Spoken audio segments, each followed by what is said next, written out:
it's a goal. Who got the assist? Who got the assist?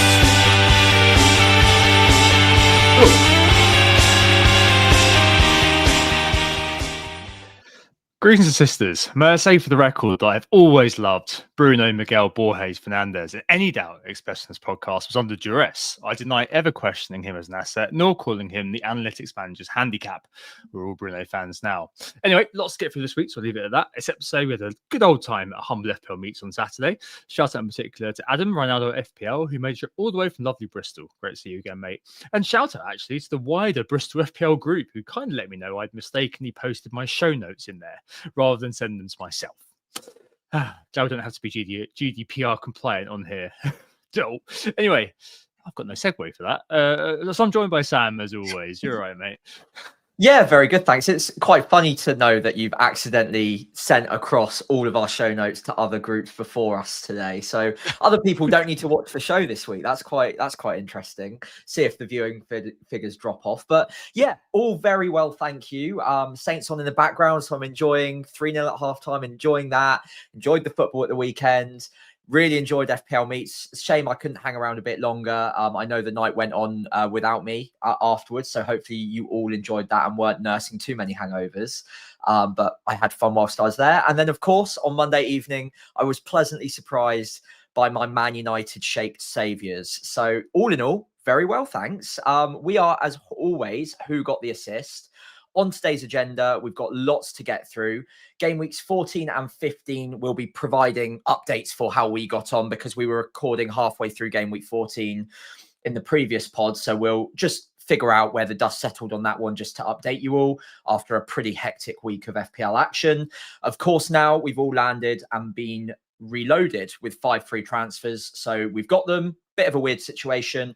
Let's talk through all of the different possibilities, all of the key ins and outs in the transfer market, our thoughts on it, and where the template might be going over the next couple of weeks. Form versus fixture, mopping up even more players. So basically this whole episode is going to be a bumper player analysis episode, which if you enjoy, you're in for a very fun one. And of course, we'll be wrapping up with all of the normal 1 week punts, best captains. Is it another week that we could be taking on Haaland? We'll find out later. And of course, our teams to finish off the pod, where we both do have 5 free transfers. We might be using a few of them. We might not. Let's have a look at that later on. It is Tuesday, the 9th of December. We've got the final round of the main, like the primary competition European matches until late January now. Obviously, I think Crystal Palace have later on. Is it next weekend? Yeah, something like that. So there's a little bit of complications there, but obviously we've got the A-grade Champions League stuff going on in the background. Let's start off with how we got on in... Well, let's do game week 14 and 15 together for each individual team, I guess, Tom. We'll start off, I think, with you. Yeah, we didn't get around to doing we were in progress, weren't we, last Wednesday? So just to mop that up, won't spend too long on it, but ended up on 78 points in game week 14. As FPL goes, I don't remember too much about it because it was 2 weeks ago, so completely gone from my memory. Haaland versus Bruno, I think, was a big flip there. Tarko with a 10-pointer really helped, as did Munoz popping up with the goal, which took me to green arrow number 9. I can't remember who I brought in. It was Chow, wasn't it? 1 point hero after Spurs / Romero had 2 points, 2 shots and scored them both. 78 points for that. Took me up to 422k. And then this week, in game week 15, really pulled out of the air crash by Bruno Fernandes, going absolutely wild. 18-pointer, absolutely beastly. So I was 6 points off the safety, following a rather mild weekend, featuring yet another Tarko clean sheet and bonus. So got yellow card, so he didn't get his 10 points. I should repeat my apology before to him as well, shouldn't I, really? I previously called him the cockroach I couldn't squash, but now there he is, stuck in my team forever. Foden, who I got in for Semenyo, doing points. It seems like we got lucky again with Semenyo, especially with selling, and Saka's assist, and that was it. Tarko basically covered off Gahey, who was my biggest sort of rank threat, and Chow conceded again in unlucky circumstances of a last-minute penalty. Yeah, that was very annoying. And the scene was set for Bruno last night. Needed at base a return for Bruno and a blank for Bumo, or something like that to outscore him, given Bruno's ownership.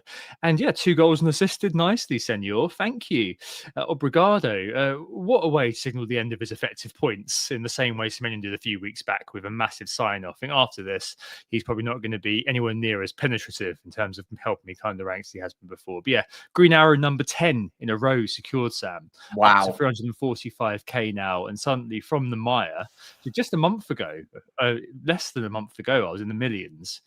So season is now looking very much better, which is very, very good. So yeah, very happy.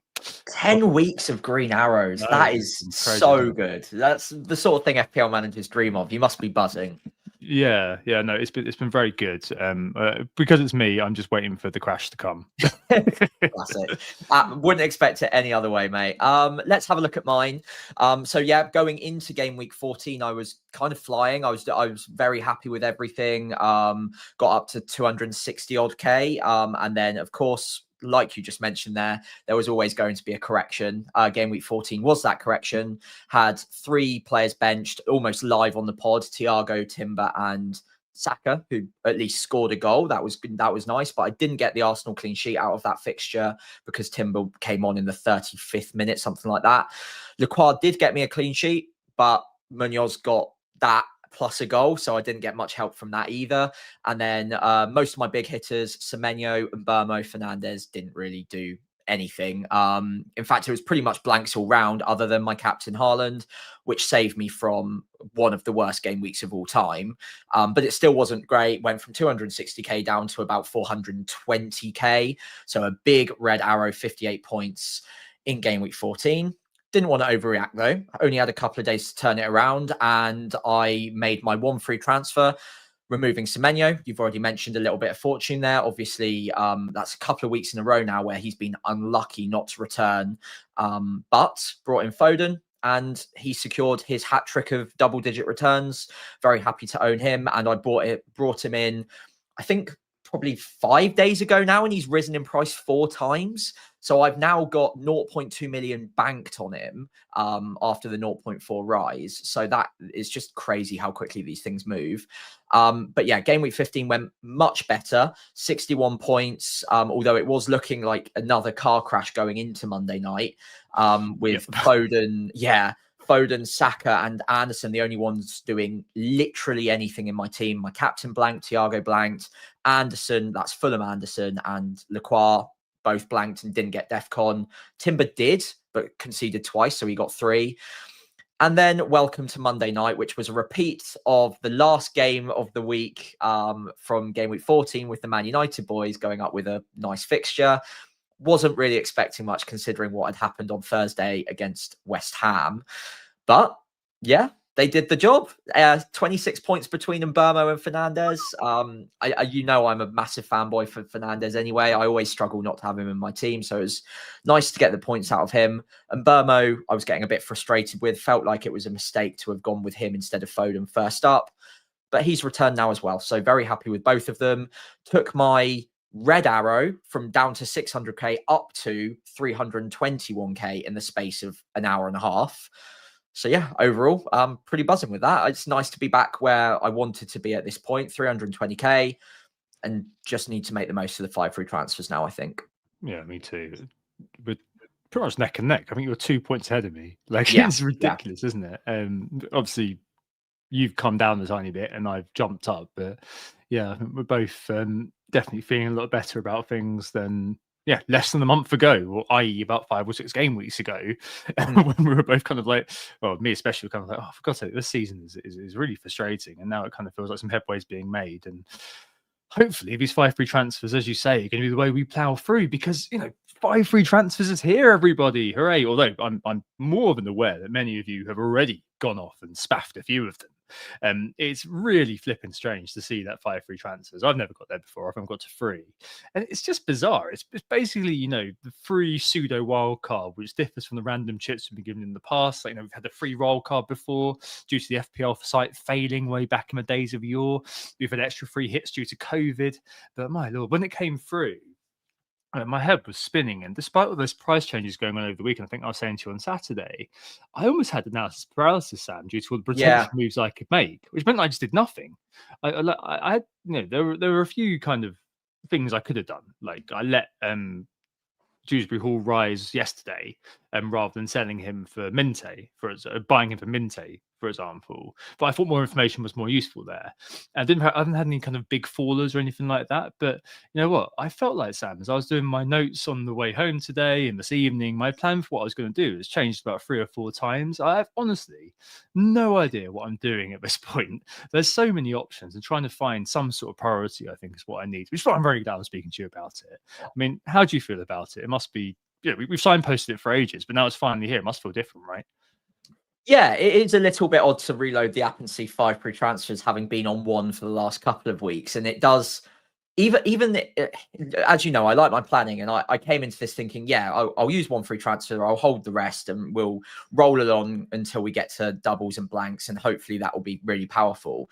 But I tell you what, it is pretty tempting when you actually get those 5 frees, and especially before the Monday night football, it felt, and I kept messaging you about it, like it felt difficult not to go on tilt. And definitely, because you've got all of those potential actions all of a sudden that you can do with no immediate cost to it, at least in the past, if I'm having a bad game week, it's likely that the consequence would be a -4 or a -8 to take drastic actions, and therefore it kind of drags you back a little bit. It prevents you, or makes you hesitate in some cases, or at least it certainly does with me.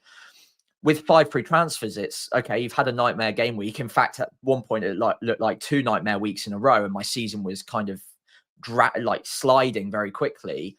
Yeah, nothing like 5 free transfers to try and sort that out with a bit of action bias. So I'm glad that I didn't steamroll into making loads of moves to begin with, and also that Man United again kind of saved my bacon a little bit, because I think it would be. It's kind of steadied the nerves a little bit. It's calmed me down. I realized that maybe my team's okay. It's not as bad as I first thought it was on Sunday evening. And there are a few elements I want to correct and upgrade, namely my keeper. But generally, I'm back down to earth a little bit, and I don't think I'm going to be using too many of them immediately. Yeah, no, I could probably go either way, but I think I'm probably thinking it's 3 max right now. Okay. It's obviously a boring answer, but it's very team dependent. I do think it's an interesting observation how people are acting very differently. Like Christian said in the chat, he's already used 4. And I know those people have used kind of 3 or 4 already to get involved with price changes, things they wanted to do. And we've seen just a variety of behaviors out there.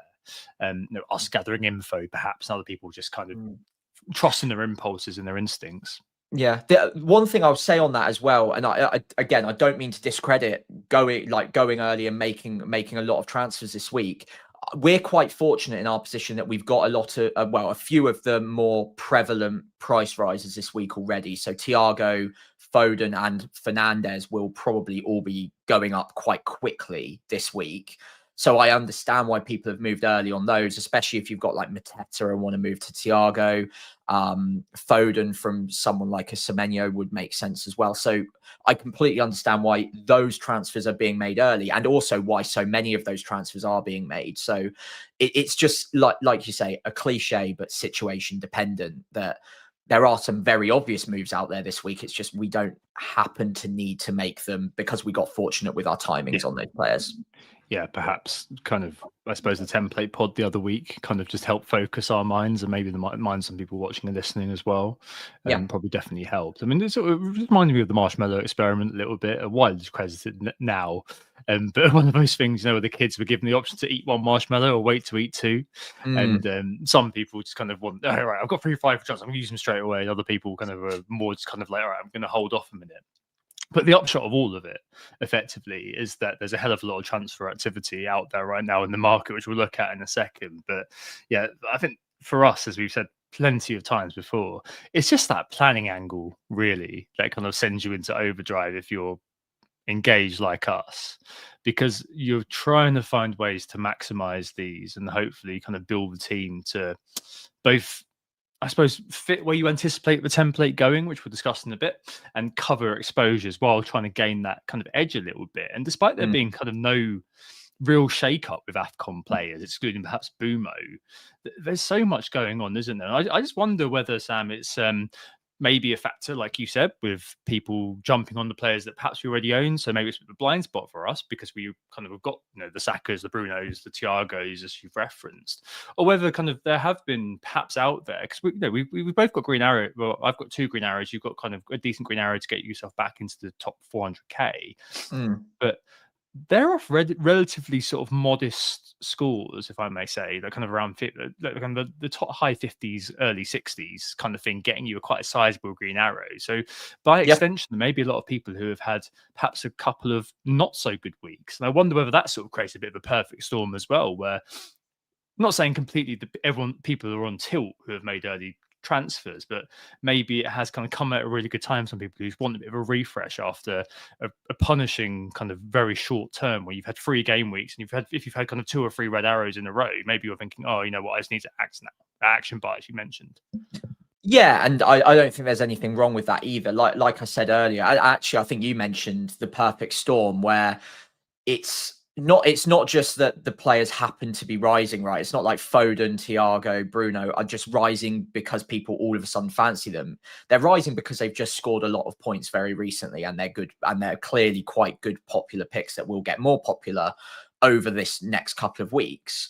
So people who don't have them have probably had both things. One, less than ideal scores. I mean, not in all cases, obviously, because there are different combinations that can get you points, but those have been popular picks and getting a lot of points. So if you don't have any of them, then it probably does mean that you're going to want to move early on them before the price gets out of control. And you've got obvious moves because if you've had lower scores without them, you're going to want them in as quickly as possible. And then obviously that coincides with wanting to take as much action as possible this week. So yeah, I think it is almost cyclical. Bad score equals not on the players that are getting the points, equals I want to get the players that get the points, equals more transfers quite quickly. And those things do kind of just revolve around and around until you get in a position where you're like, oh, okay, my players are scoring points now. I don't need to make as many moves. And there is also an element of, okay, well, my players haven't scored points, but I still back them. So maybe you can go against the grain that way and kind of break the cycle to a point where it's like, yeah, you know what, I'll catch the next cycle rather than jumping on boarded and trains that have left the station a game week or 2 ago. For what it's worth, though, I think all of the 3 picks we've just mentioned are still very much at the station and ready to depart. Yeah, I agree. I think there's one more cycle just to mention, and Martin just mentioned it in the chat as well, which people are buying players, which means that players are rising. So more people are buying players to catch the rise of those players and selling other players who are then falling. So more people are selling those players to avert the fall. Yeah, adds desperation to it, doesn't it? It really adds urgency. It creates that sort of, that meme of the guy sweating with 2 buttons in front of him, where it's just like buy player and avert not put 1 price drop, or buy player and risk injury midweek. It kind of really does come down to that a little bit. So yeah, lots of different reasons why people are buying, and there's a lot of activity in the market as we'll come on to now, in terms of the ins and outs. So yeah, bumper analysis episode basically, and I mean, dealing here, Sam, with lots of players we know really well. We've covered them in form versus fixtures a bit this season, so maybe a fun way of doing this might be not spending kind of the depth. We do have one versus fixtures after this as well to mop up some stuff, especially with defenders. But maybe a fun way of doing this, Sam, maybe kind of for each in and out, and I'm sure we'll kind of naturally go between one or the other. Just maybe rating as a priority. I don't really want to put a number on it or anything like that, because we'll soon forget. But just any idea, kind of what you think of the player who's leaving teams or joining teams, and generally kind of where they should be as a priority in terms of a priority buy or a priority sell. Obviously, everyone's coming at it from different angles, so maybe there's some confirmation bias for you if you're looking to buy. Maybe it's a pat on the back if you already bought this player, or if you've had this player for a couple of weeks and everyone else is now jumping on, so you can feel smug. But hopefully this is kind of just I think to understand the aftermath of so many transfers out there, because this injection of liquidity into the market has caused a lot of caused a real ruckus. And then starting off, Mr. Bumo, Sam, who's the top in the outs at the moment, 500k. And we were asked in the chat earlier, do the players going for Afcon, are they available this weekend? And they are, is the answer. But Bumo has over 500,000 transfers out. I mean, I suppose, Sam, that's more informed by the players who've been brought in more than anything else, given the price point. Yeah, I also think that quite a number of those transfers probably occurred before yesterday evening as well. So the Foden move, I mean, if you're looking for a spot to get Foden in, and Burmo up until a couple of days ago was the perfect price to do the switch, even if you didn't have money in the bank. So I think that was largely fueling the Burmo sales, not because necessarily everyone hated him, but he was one game week away from going to Afcon anyway. And Foden's just hauled again. So that those probably do coincide. But of course, like, it's not to say you can't get rid of him now either. Like, it's something I've at least looked at to get that move done a week early if it helps me fund other things. So I don't hate getting rid of him, but obviously you kind of, like, if you can, I would advise keeping him for the Bournemouth game, because I think that's a pretty decent matchup for him. I don't think put it this way, if Afcon wasn't happening, he wouldn't be a sell for me. The only reason I'm even looking at selling him is because of Afcon, and because I know that that's a locked transfer next week. It does at least open the question, or open the door to me being like, okay, maybe that's a way I can fund other moves this week and just have one more week without him than I wanted. So I understand the sales, but I think it is largely fueled by the players coming in rather than anything else. Just to name some names here: West Ham, Sunderland, Nottingham Forest, Spurs, Wolves. These are all teams who have got a better XGC away from home than Bournemouth do. So, I mean, I don't know how much you want to put stock in that, and we'll come on to one of the priority ins in just a second. But I would be thinking that if you can keep Bumo for one more week, then I probably would. Yeah, but if it is to get to Phil Foden, then I can completely understand why you might just think, I've seen enough. And both of us kind of last week just kind of thought, oh, we've seen enough. And in your case as well, because you bought Bumo over Foden. And in my case, because I bought Saka over Foden, we both kind of had a bit of kind of buyer's regret, or non-buyer's regret, maybe, when it came to that. FOMO. Exactly. Faux, maybe. Yeah. But yeah, from nowhere, Foden. So Bumo, probably not a priority sale, just to put a button on that. But Foden, obvious, I think, would be a priority in if you don't own him already. Now just outside the top 10 for XGI, from nowhere. I think he was in the 40s when he was on form versus fixture, literally like three game weeks ago, but probably this time 2 weeks ago. Averaging over 1 expected goal involvement per game over the last 3, and obviously has the quality to better that. And I think it's one of those where the train probably has left the station to some extent. Like, there will be people who haven't bought him and are still thinking about it, Sam, who are thinking, well, he's got 3 double-digit returns in a row. Am I now just chasing points? But the fact is that if he's in this sort of mood, it's very difficult to make the case. And it's just like, don't do it to yourself, effectively, would be my advice. After the first week where he did it, I was like, that might be points chasing. The second week he did it, I was like, not, maybe it's points chasing, but I'm not going to take the risk. And now he's gone and done it again. And the data keeps getting better and better every single week. He's really starting to skyrocket, playing much closer to the striker. It's the kind of eye test that I really like with Phil Foden, because we've seen it in seasons past where Pep will go through these cycles where he'll play Foden in this weird position that doesn't get the best out of him. Then all of a sudden it all clicks again, plays him right next to Haaland. He seems to be hoovering up all of the chances again and the second ball. And the only reason I'd rush the Mbeumo to Foden move this week, though, is if you're going to be priced out otherwise, because one's going in one direction, the other's going in another. I don't think there's tons between the two of them this week in terms of how much I expect out of them in game week 16. So if you're going to get priced out of it by waiting a week, then I might make the move. if you're not going to get priced out of it, I actually would argue that Mbeumo is as good, if not maybe slightly better than Phil Foden for this week, considering the defenses they're going up against.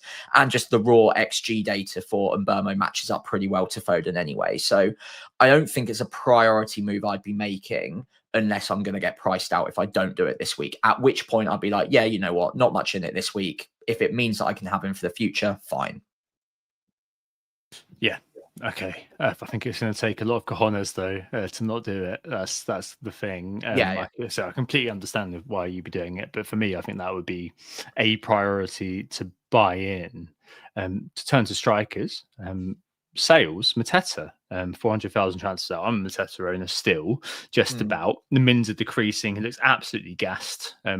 After Man City, there is Leeds, and actually a short little burst of decent fixtures after that, with Leeds, Spurs, Fulham, for them against kind of Newcastle, Villa, Sunderland, and Palace, which is and Chelsea, which are slightly tougher games. It's a tricky one, Mateta, actually. Still fourth non-pen SGI. Has been looking at the match logs relatively quiet recently. And he has, as I said, kind of the minutes are decreasing. But there's a clear counter-narrative here.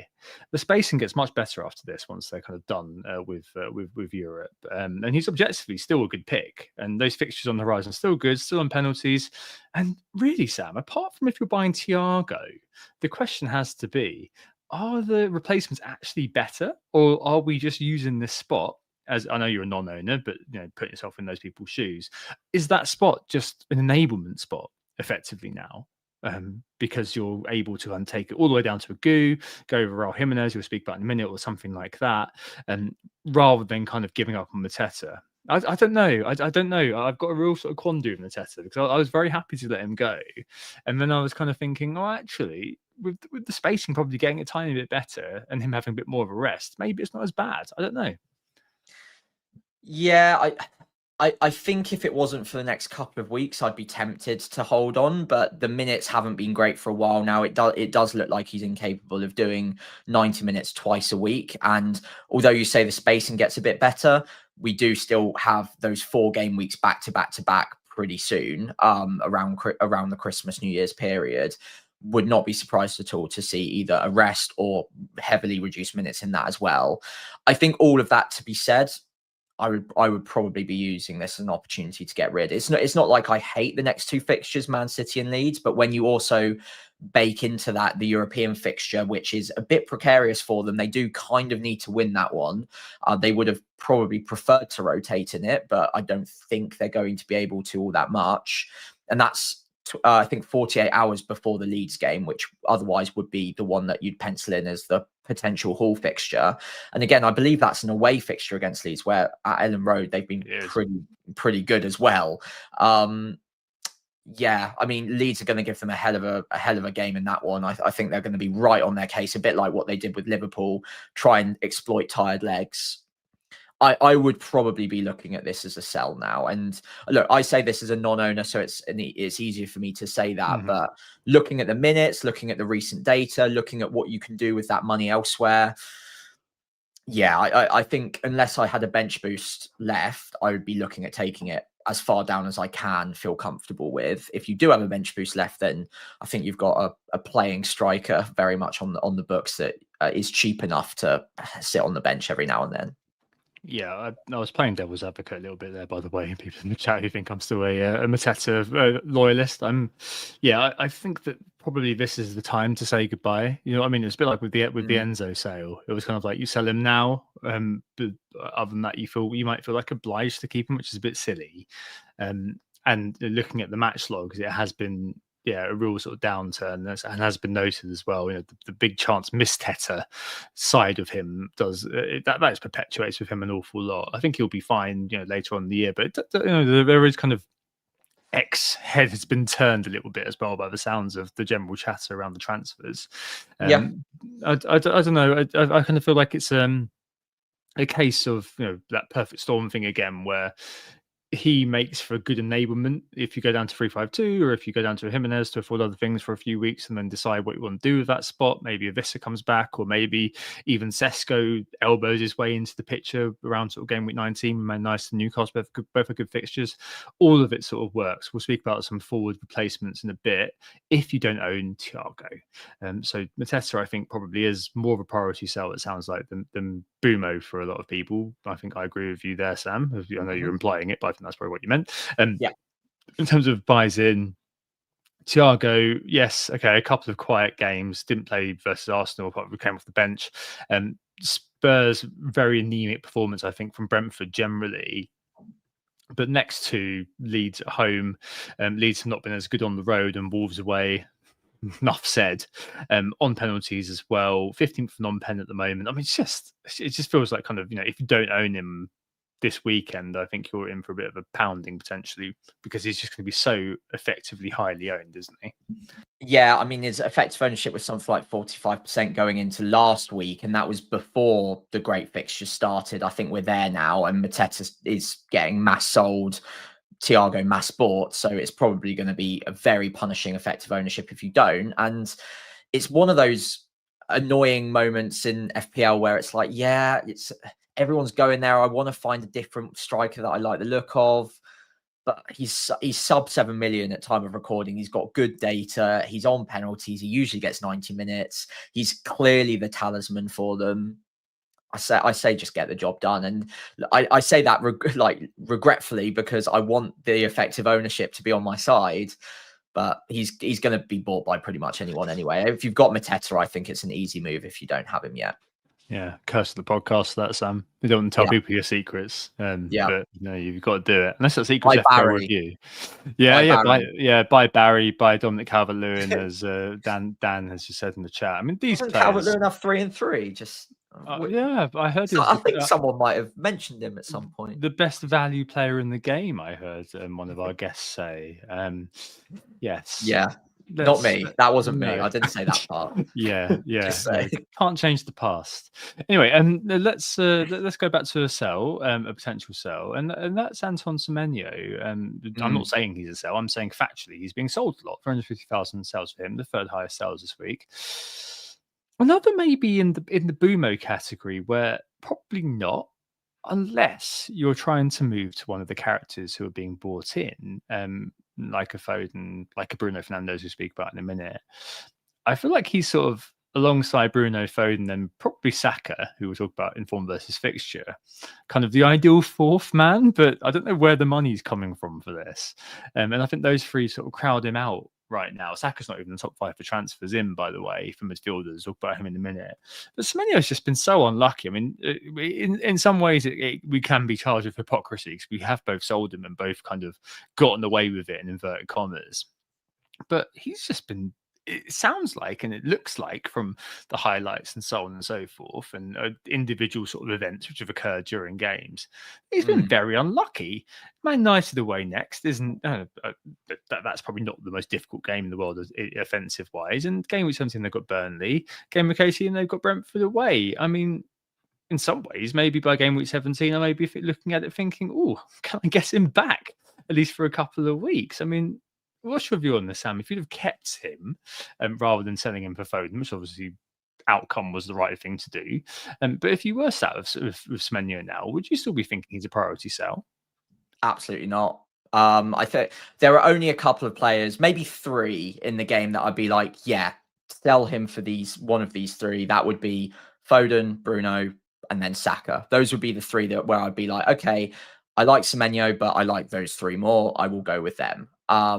Outside of that, I think with the next 3 in mind, Man United, Burnley, and then Brentford, I think he's a hold. And I might, I think I mentioned a few pods ago when I was explaining my strategy, I think I might be buying him next week for a couple, and then probably shipping him off a couple of weeks later. But Burnley followed by Brentford sounds great to me.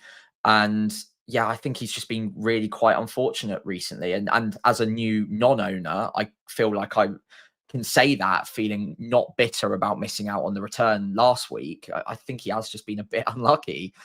So I think it will correct itself again at some point. and I am interested in having him for at least 2 of the next 3. It's not completely out of my mind to downgrade Mbermo to Semenyo a week early so I can afford a transfer elsewhere, but I'll go into that later. Don't think that needs to be done, and objectively Mbermo probably the better pick this week. But yeah, I don't think he's a strong sell at all. If it's for one of those 3 I mentioned, sure. Outside of that, I'd try and hold. Okay. It's one of those where they've not, Bournemouth exactly been setting the world alight. I mean, they did start the season on fire, but those fixtures are very attractive, and I'm completely with you with that. I don't know at the moment, and it's something that I have been looking at, if there's a way that I can make it work for me, because you've got Bumo there, who's the easy sort of way out to him. And I don't really have that, except to remove my 3rd striker, which is something we'll come on to in just a little bit. But yeah, okay, I think I would be holding fire on him. And I am 974 said in the chat, I've got Gakpo and need a replacement. Yeah, Semenyo. I mean, that feels quite cut and dried, actually. On the other side, Bruno G, in the 60s for non-pen XGI at the moment. So 60 overall, that is. Seems to love a return at home, especially. Adam at Meets was saying, he poos points. So it's not really kind of underlying data that seems to be driving his returns. It's just kind of, I don't know, qualitative factors, passion. He's up for it. He's got the mentality. He's got the quality. And DEFCON's a couple of times and all that sort of thing. Bought in by over 400,000 managers because he's been doing all right recently, which is absolutely fair enough. I think it's one of those that he's very solidly sort of a watch-in brief for me. One of those players that I kind of think he's not quite Dwight McNeil or something like that, and I'm sure he will kind of keep producing, especially at home. It's just one of those that I don't instinctively trust FPL wise. I don't know why. Maybe it's just me. But I at the moment, just due to the fixtures not being particularly inviting over the next few, Sunderland away, Chelsea at home, Man United away. Well, Man United away actually is not too bad. And then they kind of go into an okay run, Burnley away, Palace at home, and then Leeds and Wolves. So Burnley, Leeds and Wolves in 3 of 4 games between the end of December and kind of the break between January. I think that would be a time where I'd look at him. But yeah, it's one of those where I'm kind of watching on, sort of bemused a little bit. I don't know, maybe we see someone like this every season, Sam, crop up and do well over a few games and then it all levels out. I don't know. Yeah, I hate these ones because it always makes me look stupid when I say I think it's just a bit of a purple patch, because look, at 6.9 million, near 7 million now, it just feels like a lot of money to be spending on a player that we've got loads of data on. We've had him in the Prem for years and years.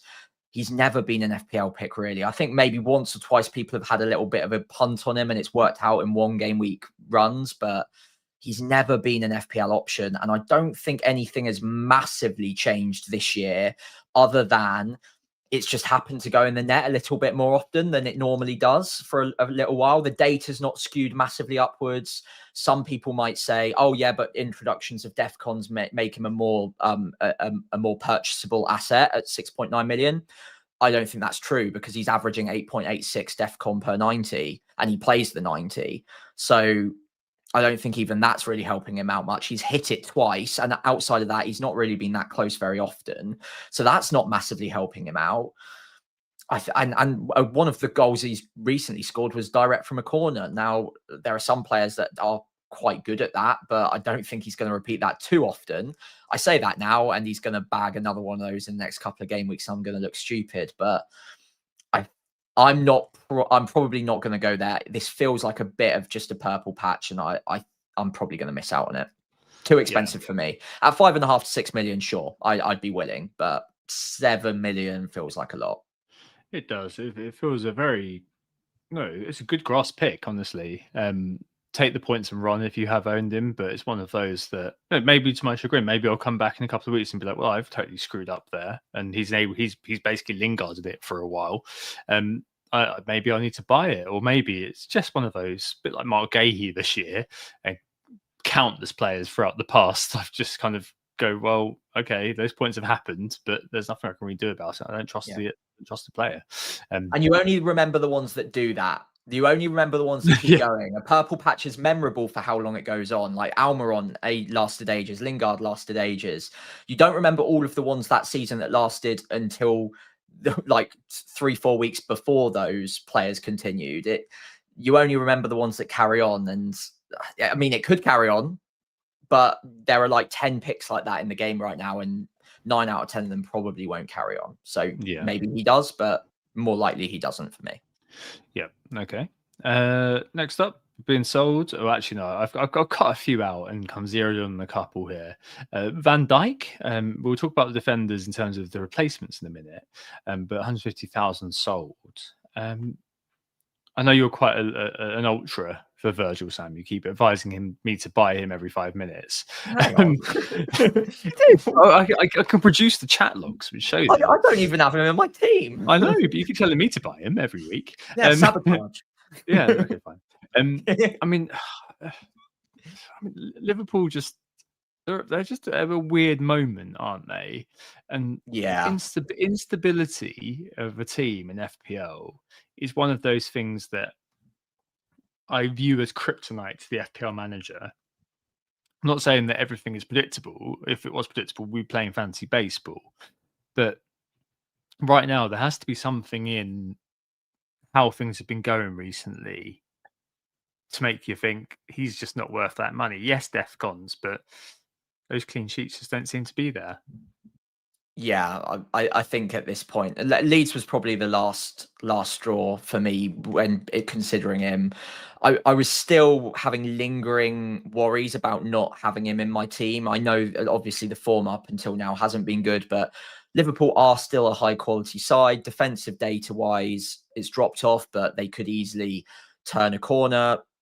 It just doesn't feel like that's happening at the moment, and the data keeps getting worse and worse. They just, every time a team attacks them, it feels like they've got quite a soft centre, and there's a confidence element to it, I suppose. Van Dijk himself, I still feel is a very good centre back, but when you've got all of the elements around him in flux, it doesn't fill me with that much confidence for the price. If he was 5 million, I'd probably still be tempted given the fixtures, but yeah, I mean, I don't think he's a desperate sell, but considering we've got 5 free transfers and there are lots of other cheaper defenders in the game right now who provide similar in terms of underlying attacking data, or if not better, as good on the Defcons and with similar-ish fixtures over the next 5 or 6, I think it's fine to save the money, honestly. Yeah, I think a lot of it's just due to funding. So selling him for one defenders speak about in a minute, a player like Anderson or Vandenberg to get a midfielder up to a Saka or a Bruno, something like that. That I think is sensible at the moment, given what we've seen from Liverpool. There are obviously patches in their games where they don't look like they're going to be conceding, but there's just something missing at the moment, which means that they do. And I don't know what that is. That's ineffable. That's the job for a tactical genius or someone who's competent tactically. It's not to deal with, not me. But yeah, I just think even though kind of objectively he's a good pick, I think subjectively he probably isn't. And actually the algos do agree. He's kind of, even review has given up on him by the looks of it at the moment. And speaking of which, the final out, Yankuba Minte, sold by 150,000 people. I think that he is the one alongside Mateta that I own that I think I will be getting rid of this week. I've watched the last couple of games, and James from Planet also mentioned this, and I've mentioned it to you, Sam. He's just playing too wide. He's basically playing wing back in a minute. Like, I do like him, and he's at a price where I could come back to him, no question. The underlying data remains good overall, so he's in the top 10 for XGI, but 4 games out of the last 5, Sam, he's produced absolutely nothing, according to FBref. So he's averaging 0.1 XGI per match. Even at his meager price, and with Dewsbury Hall in place at 1.2 million cheaper, it just doesn't seem like he's worth that slot as a playing midfielder right now, especially if we are talking about a world where we're selling a player like a Mateta and you've got 4-5 midfield slots to use. It just doesn't quite tally up to stick with Minte, given the the observation and the data from the last few weeks. Although the data is small and things could change and the approach should be completely different by Hertzler, I just kind of feel like I prefer to trust my eyes, because I have watched the last couple of Brighton games because they are really interesting to watch, and it's just not been encouraging as an owner at all. Yeah, and I will bow to your knowledge on this one because I haven't watched Brighton quite as closely. Obviously, the data hasn't looked too encouraging last couple. And then when you described to me the wing back role, I went and watched the highlights back and then the average position heat maps for Minter. It does look like he's playing more withdrawn just on the eye. And obviously, the heat map suggests the same. So look, at 6.3 million, I don't think he's going to ever be terrible value for money because he'll tick along with the odd assist, maybe get the odd goal. But at cheaper, you've got either some DEFCON beasts who are getting 4 points a game, so don't even need the assist to be matching or even in some cases beating Minter. Or you've got someone like Dewsbury Hall, who is a whole million and a bit cheaper, gives you those extra little drips of money to spend elsewhere, and is probably providing better, if not very similar attacking data and in more advanced and central areas than Minter right now. So yeah, I don't think he's a desperate sell because, again, Hertzler might change the system back if it's not working for them. So it might not be a long-term thing, but given what we've seen recently and given what Dewsbury Hall's doing, which I'm sure we're about to talk about, yeah, like that, it's a very easy way of saving the money, and it fits a nice profile of a fifth midfielder having a Dewsbury Hall instead of a Minter, because it just saves you that extra little bit of money that can go into your back line. It can go to afford another striker. Yeah, I like it. Yes. Okay. So I think I feel good about selling him then. And Dewsbury Hall himself, the ideal benchman, even with Anderson, who's mentioned in the chat too. KDH, I just think for me at least, with those really good fixtures coming up a couple of weeks, he just ticks a lot of boxes. So he facilitates a lot. And one in those Goldilocks zone, one of those in the Goldilocks zone, sorry, where the price means you can't really be too annoyed with yourself if you bench his points, or given the player, you're happy to play him and obviously bet he can keep us going. He's quite kind of flexible in that way. It might be you get him now, you might kind of leave it a couple of weeks, but he's on this because obviously there's a lot of noise about him. 300,000 transfers in. I think what's really interesting, I texted you this and I posted this on Blue Sky as well. He's registered 1.6 XG and he scored 4 goals. So he's up to number 6 or something for over performance, which is kind of plus 2.6 on goals versus XG. He's done this before. So he overperformed for Leicester in the Championship 23-24 before he left. So yeah, maybe a case that he's developing and is just a quality player who can convert from range and has the quality to do that. Or is it just that he's having one of these Bruno G style purple patches? Either way, I think it doesn't matter, because unlike Bruno G, he's 5.1 million. Exactly. And he's got good fixtures coming up. And if he can facilitate something now, he's the perfect solution. If he doesn't, then you can leave him until game week 18 for that Burnley away game, when I think most people are going to have him. And throughout Christmas, I think that he's kind of on the pantheon of Anderson. Slightly different player from Anderson. Anderson's a DEFCON player, whereas with a smaller chance of attacking returns. Whereas with Dewsbury Hall, he's got a slightly bigger chance of attacking returns, but less chance of DEFCon. Slightly kind of yin and yang. But I think he just really sorts out so many things and enables so many things that I can completely and utterly understand where you're going there. I wouldn't say it's a priority because it's Chelsea and Arsenal next too, but getting him in place now and just having him ready on the bench, ready to go, or ready to kind of just be that 8th attacker throughout kind of Christmas, absolutely fine with me. Yeah, I think that's perfectly summarised. It's not an urgent buy this week if you needed to start him for the next couple, given the fixtures, but he's much better value than someone like a Bruno Guimaraes, mainly because he's 1.8 million cheaper with very similar attacking data. And because of that price saving, you can afford to bench him with that 1.8 million can go to having a better rotatable asset, maybe defender, maybe striker, who knows, to mean that basically Dewsbury Hall doesn't need to be in your starting 11 week in, week out. And if you buy him now, but you can bench him for the next 2, then fantastic. You've beat a lot of people for price rises, and you've got him at 5.1 when others might have to get him at 5.3, 5.4 in game week 18 when their fixture run does really kick on, which is currently what I'm probably going to be doing. So I'll get him a little bit more expensive, but I currently have a 3-5-2 where I probably have to start my 5th midfielder for the next couple. So he's not as urgent a buy for me. But yeah, I massively prefer him over Bruno G because he's 1.8 million cheaper and very similar attacking data. Like it. Okay. So more of a priority if it fits your plan. Finally, big priority, Bruno Fernandes. Sorry, Sam, before we get on that. Sorry, my bad. Bruno. Who can forget? Don't talk about Bruno. No, we do.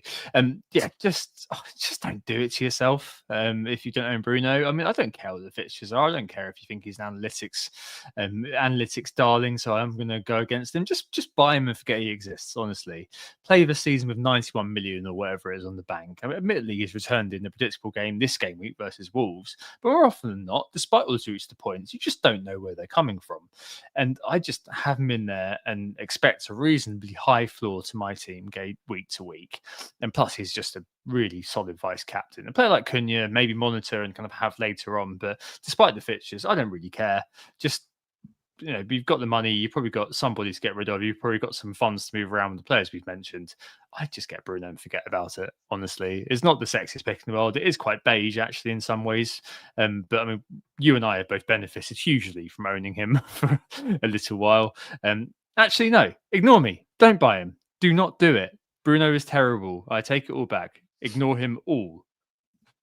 I would love to keep the points to myself. I really would, but yeah, he's too good. There's just too many routes. Defcon 40-ish% of the matches, plenty of assist threat, decent goal threat.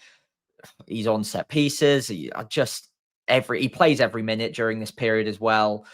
He's ticking every single box, and for me, he's the best midfielder in the game. Value, non-value, whatever you want to call it, he's the best pick in the game in midfield at the very least.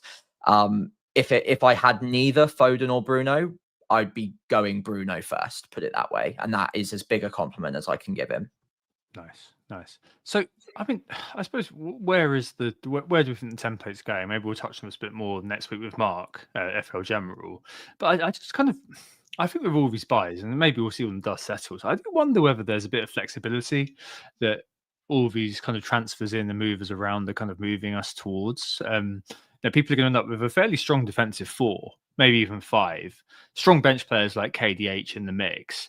Front 3 probably becomes less popular, but there's some opportunity there, and there's options which may emerge, like Wissa and Tesco, like I said, around game week 19, plus Bowen as well, whose fixtures turn from game week 18. But I feel like there's going to be quite a lot of flexibility. Like there's going to be teams that your team is going to be able to play 4 at the back, play 3 at the back.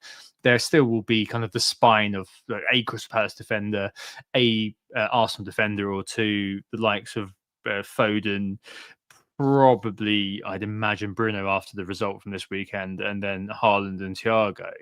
But other than that, I do think there's going to be quite a lot of flexibility in the mix. And maybe that's kind of what FPL envisioned happening here, with the dispersion of Salah ownership and all that Salah money.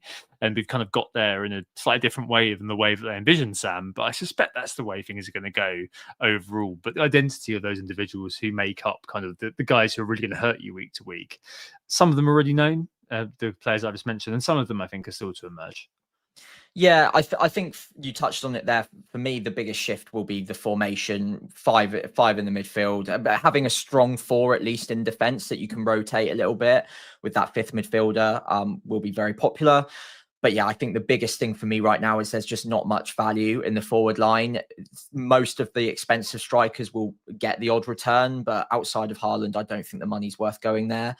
Just look at the top point scoring forwards in the game after Thiago and Haaland, which will be the template too.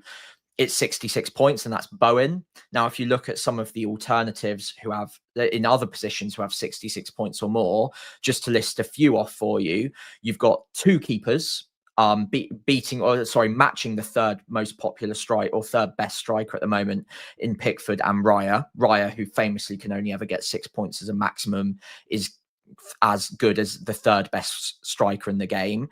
You've got Ruben Diaz, you've got Minter, Mitchell, Neto, and Dice, and Nessie, Calafiori, who's missing a game, Tarkowski, Cash, Dewsbury Hall at 5.1 million. The list goes on. It's not good reading. So I think for the money, you go with the 2 up front, save that 3rd spot, and and boost and bump your 5th midfielder, 4th midfielder, and 3rd and 4th defenders. That would be, for me, the way the template is shifting. Like you say, the exact members of that template, I think we're about to see a little bit more of a shift towards Everton, perhaps in a couple of game weeks' time. Liverpool, maybe there's a pick there in a week or two, but yeah, right now I think we know the 2 strikers that everyone's going to be having. Ekitike might come into it, but again, at over 8 million, is it worth the punt? I don't personally think it is for the minutes. There's better value in defense for sure, and midfield. I think there's double-digit players, so at least 10 players in both midfield and defense beating the 3rd best striker right now. So yeah, I think that's the template for me. Lovely. All right, we'll come on. I think we'll dig more into that with Mark next week. So I think that'll be an interesting one, especially when we've seen the effective ownership and the fallout after all of these moves. Just to mop up a few more in form versus fixture. Yeah, as we sounded earlier on, a bumper player analysis pod. So much going on. I think the first one is Raul Jimenez, who we've mentioned a couple of times. I kind of flagged a couple of weeks ago. Proper little fixtures pick, a very, very short-term fixtures pick. A Burnley away, Forest at home, West Ham away, and then one more good one, which escapes me at this moment. Checks quickly. No, I think then it goes into Palace away. So it's just 3 games, which are pretty good. And not really bothering the old underlying data. A bit of an old favourite in FPL. We almost got 200 back in the halcyon days of 2019, 2020. And it's probably his last season in FPL, I'm sure, before moving to the MLS to play for San Diego or something. On penalty, Sam, they're not really a talisman. They're more than anything, just maybe a good stopgap, as I mentioned a few weeks ago, at enabling price for the next 3. While you might monitor the performances of Man United and Newcastle assets, you've got a good fix from 19 onwards, so you can kind of jump on him for a bit and then jump off to one of the other guys. Harry Wilson as well for Fulham, by the way, who doesn't appear here. Another kind of just cheap pick, or maybe around for 2 weeks if you want to do him and then get on to KDH. What a goal this weekend, by the way. Lovely shoot technique. Love a Travella. Very cheap as well. Preferably save the transfer and get KDH there if you're looking at the 2, unless you need someone to play this week. But yeah, I mean, I think that Jimenez is, I don't know, it's not like a ringing endorsement of Jimenez really, or Raul here for me. It's more kind of the enablement that he offers me in terms of selling Mateta. And maybe it would be that I could go down to Goo, for example, for the next couple of weeks, which are a bit more sort of vanilla. But I don't know. I don't mind going for Raul, keeping the 3-4-3 for the moment, and then figuring out what I'm going to do when those Man United and Newcastle fixtures do come around. I don't know. What do you think of Raul? Yeah, I don't mind him. I think the minutes are pretty secure at the moment, but given his age, I would be a little bit nervous, even though there isn't much competition for his place. That, okay, like he might need to start and play 90, but what if he gets injured? What if they just need to give him a rest because he's not got the legs for it? I think at 6.2 million, that's still a punt worth taking. So yeah, if you're looking to have a 3rd striker, he would probably be the striker I'd go for right now. Maybe Jared Bowen, but he's 7.5 million, so that extra 1.3 does go places. And we do always bang on about it, but during this busy winter period, having a deeper bench does help. So we've already talked about a number of different cheap 5th midfielders, but if you really want to bolster with an 8th attacker, rather than going down to Mark Giu or Krupi Jr., Jimenez is probably the next viable option up. DCL possibly, if you want to do that yourself. I'm not sure I would, but Raul Jimenez is probably that next viable jump up that gives you all of the minutes, the fixtures, all of those things ticked off. I don't mind it, but yeah, it's 2 million more expensive than GU. So where's that 2 million getting shaved off would be my only question. But it does give you a stronger 15 overall. So I don't mind it. Yeah, okay. And plus, Fulham versus Forest is the last game before Christmas. So Raul could give you a Feliz Navidad. Right, okay, on to the next one, which is Saka. Got to include, didn't speak about him earlier on. Obviously, a bit quieter, I think it's fair to say this year, Sam. He's in the top 10 actually for non-pen XGI per 90, which is quite a feat. Sorry, he's in top 12, I think he is. No, he's actually top 10, which is quite a feat actually, considering third for non-pen XGI per 90 is Beto, fourth is Doniel Marlin, sixth is Jacob Murphy right now. It's a bit of a noisy stat, but he hasn't quite, I don't know, exploded into people's thoughts. He's also 10th overall for just general non-pen XGI. Still sense more to come. Missed a couple of games and still keeping pace with all these sorts of players. The Wolves game next is at home, no midweek, so a good time. Loss versus Villa, so we need a big statement win in the league. The next game, and maybe coming to the captaincy as well, does feel like our biannual 5-0 or something like that. We've done it against Leeds. Maybe this is the next one where we just go out and absolutely obliterate a team to remind everybody that we can actually create chances and can actually do some goals as well that aren't from set pieces. I mean, you could obviously buy Rice, who is ill, so he won't be playing. You sent me that earlier on, didn't you? But I just feel like Saka's one of those just dare I say it, hygiene factors that has a high ceiling, hasn't quite shown it thus far, and he might be kind of the next Bruno, if that makes sense. That his ownership is still kind of lowish. I don't think he kind of quite translates into being a as differential as Bruno was. I think it kind of around my rank, it was around sort of 35%. But I think there should still be enough space to get a real kind of bang from Saka this week, especially if you do go with the captaincy, which I'm, as spoilers, looking to do potentially.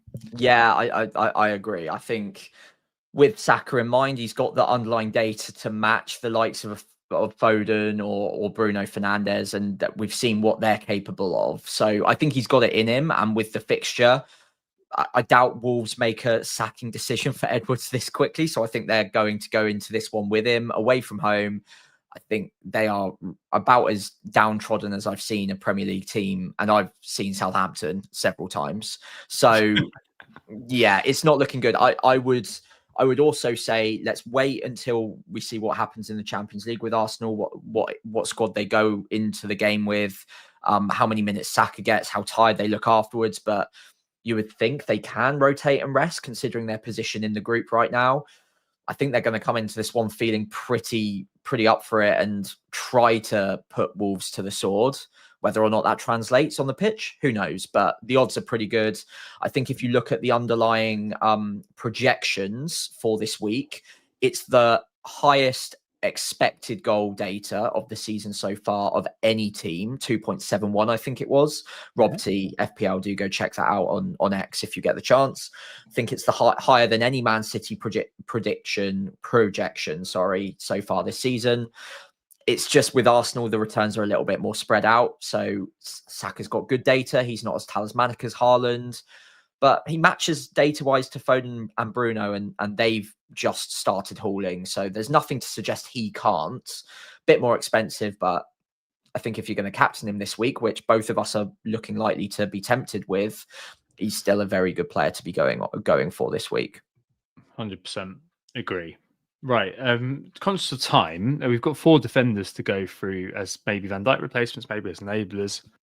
Yeah, I think let's do 2 from the top, 2 from the bottom, please, Rachel. Let's do the 2 at the top first. So that's Hincapi and Chalobah. Chalobah, a really interesting case, Sam, one of those players who's overperforming his data, whereas Hincapi doesn't have any at all. Just cheap and probably will play, well, cheapest route into Arsenal backline and will play, and has got Wolves next. Chalobah overperforming his data, 3 goals and 1 assist from an XGI of just 1. Honestly, he's actually here because I'm being killed week by week in my work mini league. Like, I am top at the moment, just about, which shows kind of the level of people there. But the guy behind me just keeps getting points from Chalobah. It's getting a bit annoying. He's just very consistent. I think he's the player I was hoping that Tosin would be in game week 1 for Chelsea. But there is maybe an argument that the boat has been missed. So Chelsea have played Wolves, Burnley, and Leeds in the last 6, and you could argue that those are clean sheets you'd expect, with additional bonuses versus Arsenal in terms of that goal, and Bournemouth where he got a DEFCON return and also the clean sheet. 10 DEFCONs this season, has started and played in every minute of the last 6, and he's at a decent price. You can see why his price has risen, and they've still 3 home games in the next 4, and they're still the 6th best defence. So I don't know.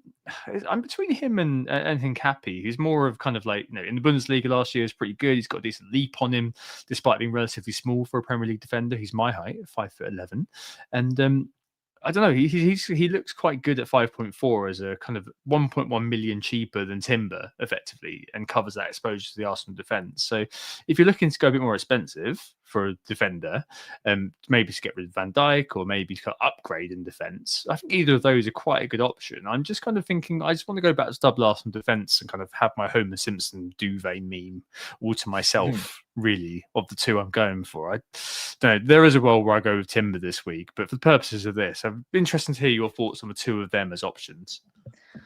Yeah, I might surprise you here. I think I prefer Chalobah, weirdly, and the fixtures aren't ideal, and Chelsea aren't as good a defense as Arsenal, but I think Hincapié, you've just got a limited time span on. I don't think it will be long before you get a benching, and then it's an immediate issue, and you've got a triple Arsenal lockout. So I don't mind him, especially if you've got a very easy off ramp or the money saved to go up to Gabriel when he gets back or something like that. Yeah, I'm not as convinced on him yet as some people seem to be. I think I prefer Chalobah right now, a little bit cheaper. He's just one of those weird ones who seems to always find a route to points in any given week. His average points per start is ridiculous and has been for a couple of seasons now. I think is he 3 points off of Bruno Fernandes this season? 82 versus 85. He's looking pretty good. So three home fixtures in the next 4. Couple of them not too easy, but would you be surprised if they kept a couple of clean sheets? No. So yeah, he's on in my consideration set as a Senesi replacement potentially this week. Hincapié hasn't really entered my thoughts as much, which probably tells you where I'm leaning. Yeah, I know. I suppose because you own Timber. There is that. That might be something which would maybe influence that a little bit. We'll come back to that in my team later on, because I'm probably between the 2 in terms of who comes in defensively. Whether I kind of double up on the Arsenal defense again, just for Wolves, and also kind of I like Everton, I like Brighton, I like basically every fixture. I think we'll be absolutely fine. I could just get Timber and just be done with it, but yeah, we'll see. And in the cheap seats, I think you've got 2, Anderson and Vandenberg, as a pair, the beigest pair of players I could ever imagine. Sam, Anderson and Vandenberg, both 4.5, both 90-minute men, both okay at DEFCON. Anderson's got 18 so far this season, Vandenberg's got 12. Would mention Collins here, but he's on 4 yellow cards, so maybe not. I just quite like both as picks. And you and James Stevenson were talking about Vandenberg at meets and both enjoying yourselves. Thinking about how much you're going to bring him in, how much you're going to enjoy bringing him in. I know James actually already has brought Vandenberg in. But I mean, if you want something dependable on your bench for the Christmas period, both with decent upcoming fixtures, attacking data is nothing to write home about. But I mean, there is a world where you could end up with the most vanilla foursome ever. Anderson, Vandenberg, KDH, and Forrest Anderson as your bench options over Christmas, Sam. All 90-minute men, all magic beans. God, that is just like the beigest heaven I could ever imagine. Yeah, I mean, those 4 in combination do sound pretty boring when you say it like that, but they will guarantee you minutes over Christmas.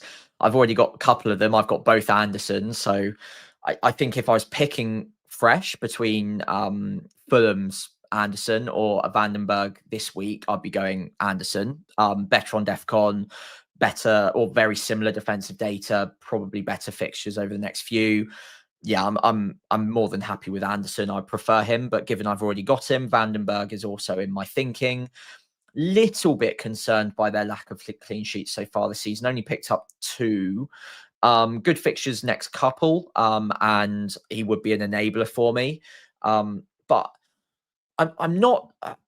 I don't dislike him, and it would be basically to enable me to get Raya. But in doing both of those moves, it does lock me out from things like Munoz in the future, or a Chalobah or O'Reilly. Those kind of options become quite hard for me to get to. So I just wonder if I like him enough to lock off those options, and in a similar way going with Raya as well. Is that combination better than a cheaper keeper with a slightly more attacking or a higher upside defender? So I don't dislike him. I think he's all right. Out of the two, I prefer Anderson, but he's in my thinking. Actually, they're just both kind of quite sound picks. So I'd just be thinking, if you do need a 4.5, those two are the standouts. And I completely agree with you that Anderson is, just due to the DEFCONs, effectively the standout. We both found, to our chagrin over the last couple of weeks, that Anderson doesn't always get DEFCONs when we want him to play. But the defense, the Fulham defense in particular, is okay. We're not talking about kind of the best defense in the world here, but it's okay enough that you're not going to be too concerned week to week if you've got to play him. Like, they're in the top 10 or something like that for defense. I think, in fact, I'm pretty sure I saw earlier that they in Brentford have got the same XGC. It's just that Brentford seems to kind of leak goals a bit more, whereas Fulham seems to be a bit unlucky with the goals that they can see. But the days doesn't lie. Either of them absolutely fine picks if you're looking to shop in that kind of 4.5 defender area, and both of them just beige the place out. I mean, that was absolutely fine. If you like your ice cream to be vanilla and you need it to be vanilla sometimes, it's absolutely fine with me, and it sounds like it's fine with you as well. Yeah. Right. I want some time for our teams, but we've still got to do the 1 week punt update. We've still got to do our captaincy before we get on there. Right. Let's roll into it. Right, 1 week punts. So last week, Welbeck failed to hit the mark for me, and Cunha got an assist for you. Got 8 shots in the game, I think it was. Yeah, he looked good. Hasn't quite gotten going, has he? So far. Yeah. I think he's getting closer though. Yeah, needs to be unblocked a little bit, but I think it might happen when Bruno goes away. I think him and Mount might become a bit of a dynamic duo. But anyway, this week the scores stand at 90-63, and I've gone with Harry Wilson. Another worldly loading. Cole Walker is missing, I think, for Burnley as well. Interesting. Okay, which could heighten Harry Wilson's case. But I'm going to strike with while the iron is hot with Harry Wilson for me this week. And you've gone for the man that you've just rubbished.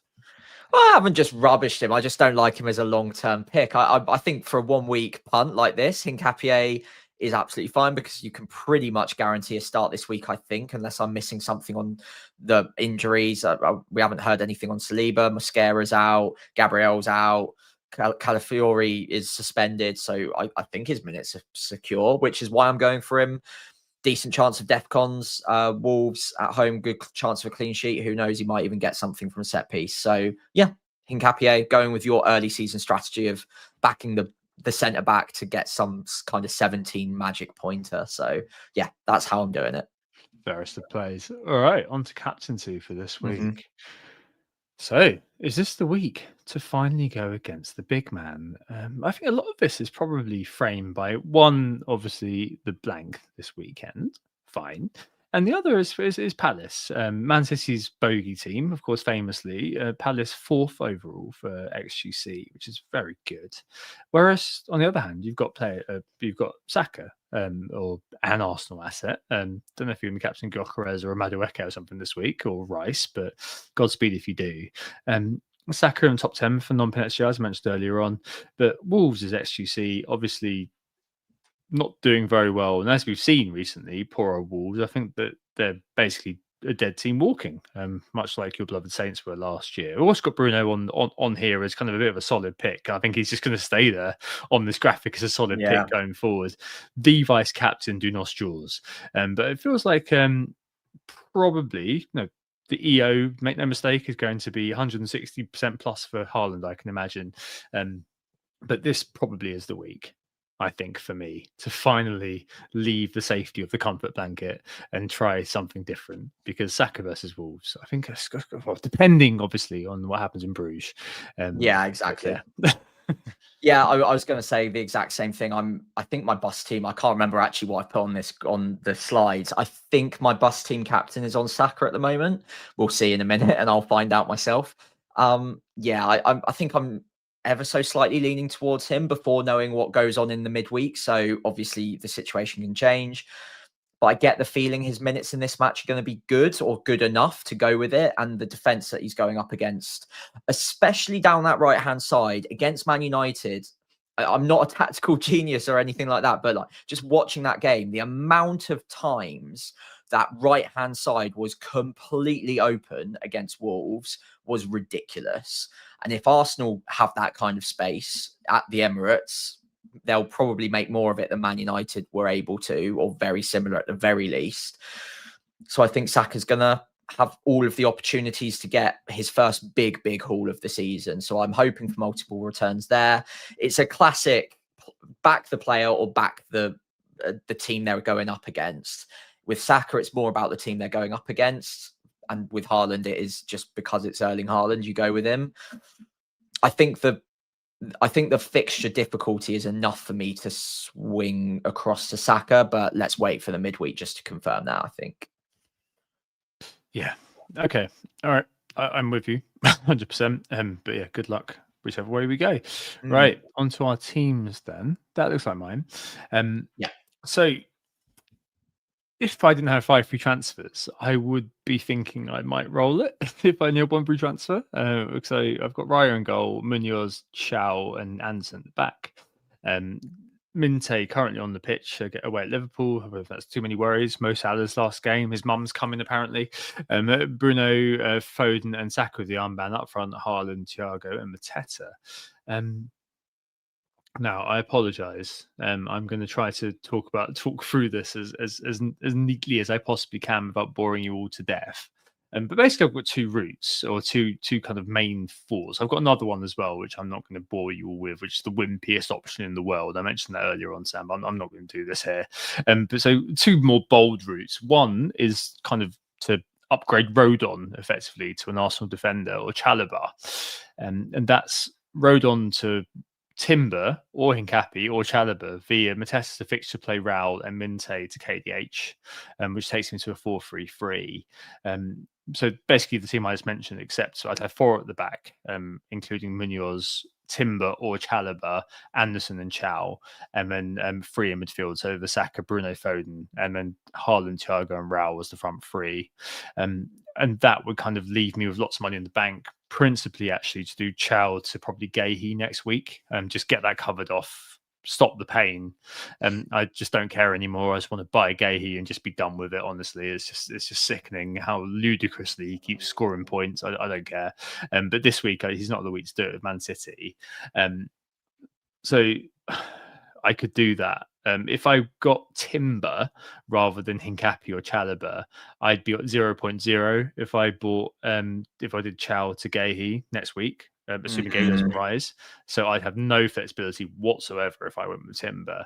And it just feels like the value of the replacement player just kind of makes me kind of think a bit more on looking at a Hincapi or a Chalobah in that route. The other route is that I just go for the power midfield, which is Saka, Rice, Bruno, Foden, assuming Rice is okay, and now it's been Minte to Rice and Mateta to Raul. I don't know quite yet which way I fancy going. The one that's on FPL team that I keep coming back to is that kind of upgrading Rodon to Hincapi or Chalobah, and Minte. It feels like Mateta to Raul seems to always happen, and I don't love it that much. It's just I like it for the short term while I kind of kick the can down the road and see what kind of the deal is with either buying Cunha, buying Gordon, buying Sesko, buying Visser, whatever it kind of ends up looking like in game week 19. And it feels like to me that Raul is quite a good stopgap for the very short term because the spacing is pretty good for Fulham's games. Given his age, I think he can play those. But once we get into kind of the tougher fixtures, he goes again. I don't know. I'm pretty happy to sell Minte as well. So it feels like Mateta to Raul and Minte to someone always happens. It's just which way it goes, whether it is to get Rice in or whether I don't know. Is Rice Bruno G just in a red shirt? I just don't know at the moment. But it feels like I don't know. I just kind of feel like getting Hincapi or Chalobah. I'm surprised that you really like Chalobah. That's definitely kind of made me think a bit more about it than before. I mean, yeah. Diagnose, Dr. Sam. What would you say at the moment? I think for me, again, it might just be my biases, but I don't see Hincapié as a longer term pick. So I think that's just an issue you're going to have to use a transfer on in a few weeks. And you know more about Arsenal than me, but I don't know how many weeks you're going to get of that before it becomes an issue. And I'm pretty confident that it will be an issue at some point. Chalobah, not sure it will become an issue. And I think Chelsea are a decent defence that, like you say, you want to almost cover yourself with in your mini league. Makes sense. Maybe O'Reilly as well.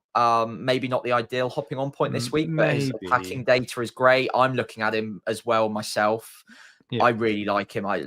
He just keeps getting good minutes, and at some point it becomes a bit like Foden with me, like he's in until he's out. So I'd be tempted by that as well. And then it leaves you with either Chalobah or O'Reilly leaves you with a bit more money to spare as well. And then the option of using an Arsenal slot elsewhere. So you can still get to Declan Rice if you have a bit of a change of heart there. Or when Gabriel comes back in a matter of weeks, you can get to him pretty quickly. Yeah. This week, I think it equals pain because double Arsenal defense is probably the only way you're gaining on it. But personally, Hincapié, I think, misses minutes during the Christmas period. I think Timber probably gets another rest at some point, given how well White has played at right back in the week where Timber was rested. And he only came on at all because of the injury.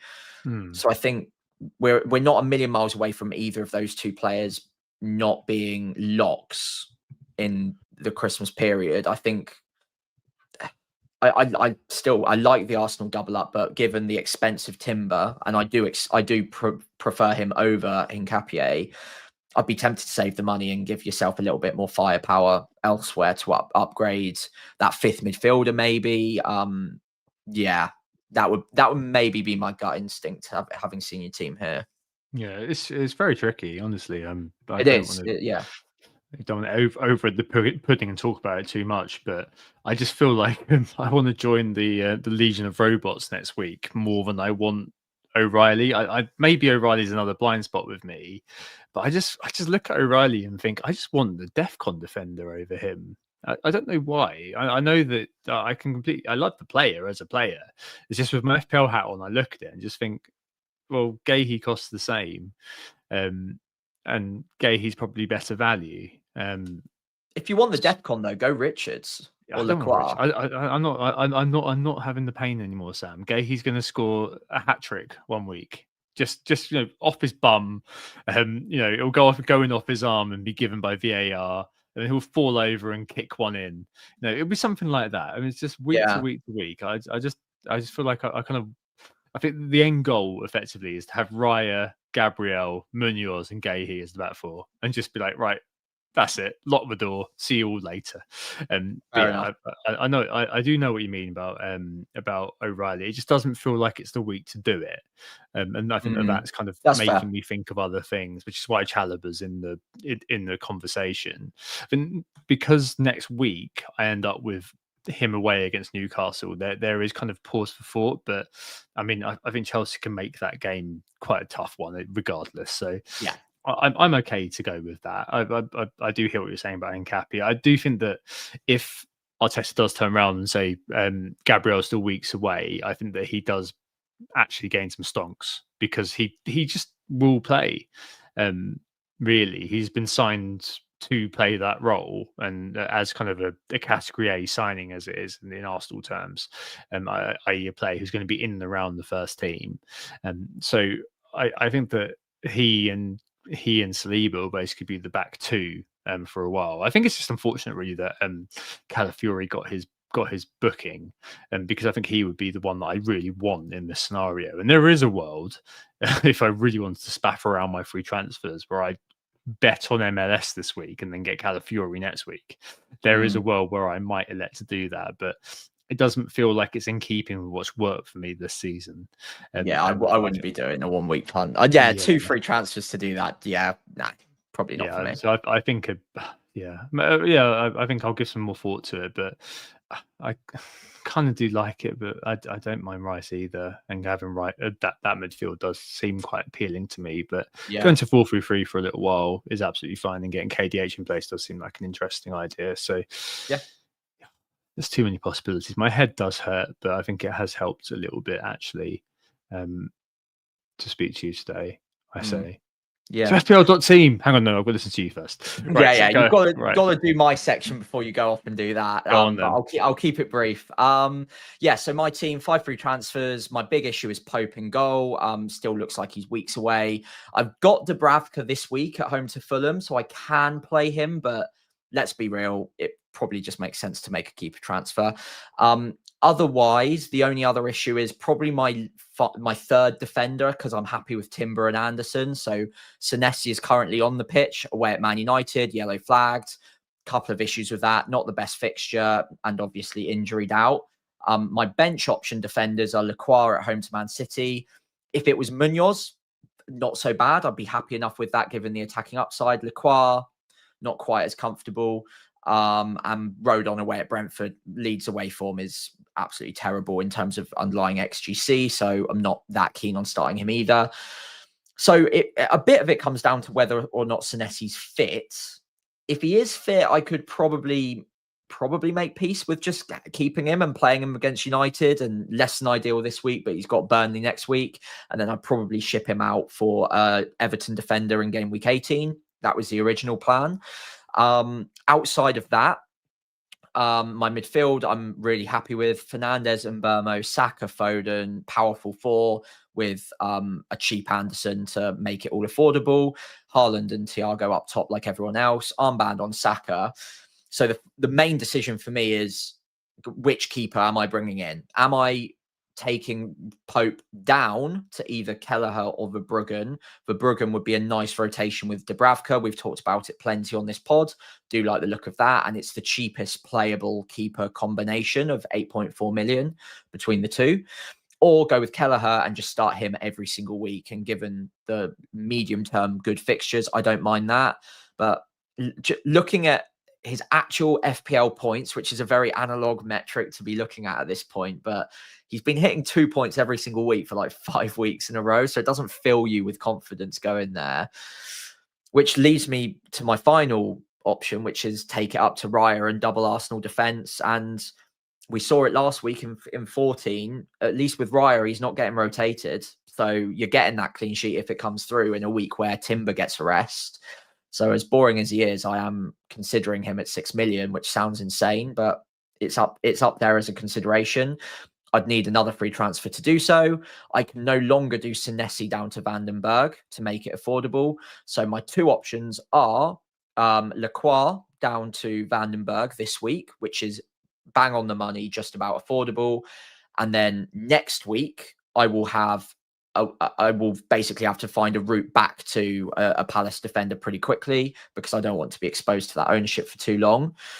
Or I forgo any defensive transfer and I find the money by taking Burmo down a week early to either Cunha or possibly Semenyo. And that would also fund me the Raya transfer and save me a transfer next week, because I'd just be bringing forward that and Burmo move to next week to this week anyway. So those are my options. Either one free transfer, boring as hell, go down, take my keeper down to someone a bit cheaper, or use 2 and take either Burmo down a week early or downgrade Lacroix to Vandenberg. I just really bloody envy your position, honestly. Like, you've just got such a strong team apart from the goalkeeper. And with Bumo, Pope, why do you have to get injured? I know. With Bumo in place, you basically have license to kick your decision over for a week, and you can also see how all the dust settles next week, and then kind of be there with 3 or 4 free transfers. Well, I'm sure I will be as well, but I think it looks like from what you sent me earlier, a lot of transfers are being made. And I think you're going to be in such a strong position because your team is so strong. I would be thinking to kind of follow through what we said earlier on about Bumo, and give him the Bournemouth game. Yeah, and then do that, which obviously does lock you out of the Raya move in one avenue. Yeah. The Carter Vandenberg, don't mind it, and I think it kind of helps with your defensive situation going into Christmas. And I think you'd probably be looking at Richards. Would you? Yeah. For Senesi? I think that would be your only way, unless you kind of did a lot more jiggery pokery. Bumo to Semenyo, would that get Rodon up to? Yeah. So it would be a couple more transfers than I would like to make, but yeah, by doing the double this week, it would be Lequard down to Vandenberg, Raya in goal. Next week, I get more money immediately available because I will be downgrading Mbermo. So I immediately have at least 0.6, 0.7 to play with, which might not get me Rodon up to a 5 million Palace defender, but it would get me Richards if I wanted to. Or I could make a Senesi or even Vandenberg switch in a couple of game weeks' time, maybe not straight away because they've still got good fixtures, but kick the can down the road to game week 18 or 19, and then get back to a Palace defender, which would be a better Palace defender, but I'd be exposed to Palace defense for a couple more weeks before I got there. Yeah, I think it's boring. I think I'm more likely to just do a keeper down and leave this third Arsenal spot for now. It just feels like I'm trying to it. I think I'm trying to force it a little bit much to get a 6-point upside keeper at 6 million. I'm not sure if that's wise. Although what have you got in the bank? Nothing. Okay. So No, sorry, I'm lying. 0.4, but it's not enough to get me up to Raya. Would it get you up to Donnarumma? No. Otherwise, that would have been a consideration, but Martinez? No. Not that interested, honestly. Not interested. No. Henderson? Pickford maybe, but not great fixtures next to. If we were talking Everton in a couple of weeks, then maybe, but... It's good for a goalkeeper, though, isn't it? Dean Henderson? Another option? Maybe. At the risk of just listing off individuals, but I mean, if you Henderson and Munoz as a defensive duo, I don't hate at all.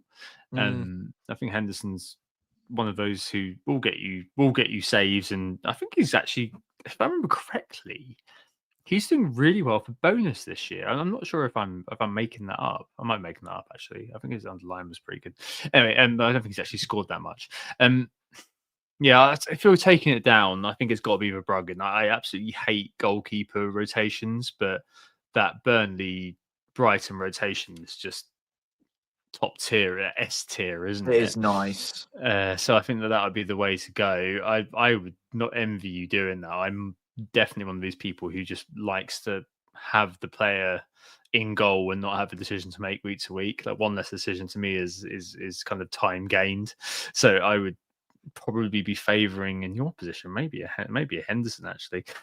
But I completely understand that the cheapest playing goalkeeper double up of 8.4 with Verbruggen and Dubravka definitely probably does you a lot of favours going forward. Yeah, and it keeps that third Arsenal spot open, as you say. It does. And then it gives me the option of Mbermo to Rice next week if I wanted to do that. It keeps your powder dry, doesn't it? Yeah. Because you can just do that this week. Just be like, okay, right, I'm in for a bit of a short-term period of pain, but you're going to have, if you've gone with Verbruggen especially, you've got maximum funds available from Bumo. You have a bit more information with what's going on after all the dust is settled and all the transfers are done, and we can see where the kind of the top 500k million template is looking like, and you can kind of move around to match and gain your edge next week. I mean, that's quite enticing. I know that it's like in a week where everybody's kind of off buying all sorts of exotic picks, there you are just getting fish and chips, but then they fish and chips sometimes quite satisfying, aren't they? I do like fish and chips. Yeah. So I mean, I'm not going to be beyond that. And Verbruggen, for his even though his name's Verbruggen, he's actually Dutch, and the Dutch do very good chips. So well, you know where he plays, down at Brighton, so they do fish and chips down at the pier. It all makes sense. So to kill the metaphor even further, it's calling you. I really have damaged that one, haven't I? Yeah, we have. Yeah. So maybe you just, I don't know. It just feels like the best way of doing it and keeping your powder dry, because at the moment, because you've got Bruno in there, I wouldn't be comfortable getting rid of him now. But then next week, I think you've obviously got to get rid of him, and then everything's open to you. I think that's the way to go, honestly. I think so. Yeah, I think you're right. Just hearing that out loud from you probably solidifies my thinking even more. So yeah, looks likely I'll just be making the one move. How boring is that? But yeah, maybe I'll have an exciting period later on in the season at some point with 5 free transfers. You'll have Mark and me. Well, probably Mark's more exciting next week to tell you what to do. I'm sure he'll tell you to sell Haaland straight away because he doesn't want him anywhere near. Well, he has to. It's on brand. It's literally what he's doing this season. So yeah, looking forward to that. I think we've reached the end of the pod, haven't we, Tom? Because we only have so many different combinations of transfers we can run through. In the meantime, though, thank you all for listening. I hope you've enjoyed it yourselves. I certainly have. We have been Who Got the Assist, as always. You can find us on Blue Sky at Who Got the Assist, all written out one word, or FPL Pricey for me. On X at WGTA_FPL, FPL Pricey for me on there. And on YouTube, it's Who Got the Assist, all written out. And again, FPL Pricey on there for me as well. If you did enjoy the pod, we'd really appreciate if you could follow us on those social channels, give the pod a 5-star rating wherever you're listening. And of course, if you're watching along on YouTube, leave a like, hit subscribe. All of those things really do help us out. Yes, thank you so much. Thanks all for listening and watching. I hope we assist you think about game week 16 and good luck with all those transfers, basically. Next week, we'll be back a day later, just due to everybody's schedules aligning on the Wednesday, and be joined by FPL General for our annual festive episode. Christmas jumpers are galore. Can't wait for that one. All the best, and we'll see you next Wednesday. Oh, it's a goal. Who got the assist? Who got the assist?